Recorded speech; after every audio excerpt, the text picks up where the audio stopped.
Ongole MP అభ్యర్థి ఎంపికలో TDP అనూహ్య నిర్ణయం తీసుకుంది. సిట్టింగ్ ఎంపీ మాగుంట శ్రీనివాసులరెడ్డిని బరిలోకి దించాలని డిసైడ్ అయింది. మాగుంట కొడుకు రాఘవరెడ్డి తాను ఈసారి ఎన్నికల్లో పోటీ చేయడం లేదని ప్రకటించారు. అసలు టీడీపీ మాగుంట శ్రీనివాసులరెడ్డినే మళ్లీ బరిలోకి ఎందుకు దింపుతుంది?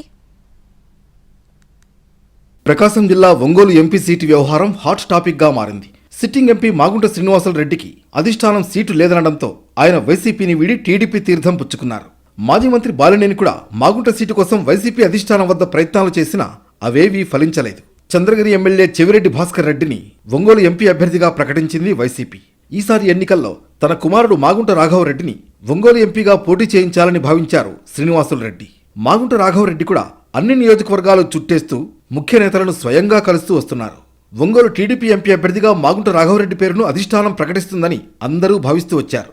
ఇంతలోనే ఈసారి ఎన్నికల్లో తాను పోటీ చేయడం లేదని ప్రకటించారు మాగుంట రాఘవరెడ్డి. పార్టీ సూచనలను గౌరవిస్తూ తన తండ్రి శ్రీనివాసులరెడ్డి పోటీలో ఉంటారన్నారు. టీడీపీ అధినేత చంద్రబాబు వివిధ అంశాలను పరిగణనలోకి తీసుకుని మాగుంట శ్రీనివాసులరెడ్డే పోటీలో ఉండాలని సూచించారు. 4 సార్లు ఒంగోలు నుంచి ఎంపీగా గెలిచారు మాగుంట శ్రీనివాసులరెడ్డి.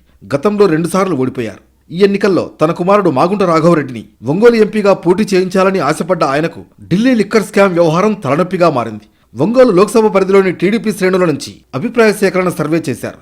ఓసారి రాఘవరెడ్డి అభ్యర్థిగా, ఆ తర్వాత శ్రీనివాసులరెడ్డి అభ్యర్థిగా ఐవీఆర్ఎస్ ద్వారా ప్రజాభిప్రాయం తెలుసుకున్నారు. అయితే అదే సమయంలో ఢిల్లీ సీఎం కేజ్రీవాల్ అరెస్టు వంటి పరిణామాలు చోటు చేసుకున్నాయి. ఢిల్లీ లిక్కర్ కేసులో మాగుంట రాఘవరెడ్డి కూడా నిందితుడిగా ఉన్నారు. లిక్కర్ కేసు తీవ్రత పెరిగితే మాగుంట రాఘవరెడ్డికి కూడా ఇబ్బందులు తలెత్తవచ్చని భావించింది టీడీపీ అధిష్టానం.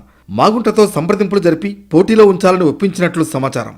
పార్టీలో కొందరు సీనియర్లు ఢిల్లీ రాజకీయాల్లో పట్టు ఉన్నవారు ఉంటే మంచిదని టీడీపీ భావించింది.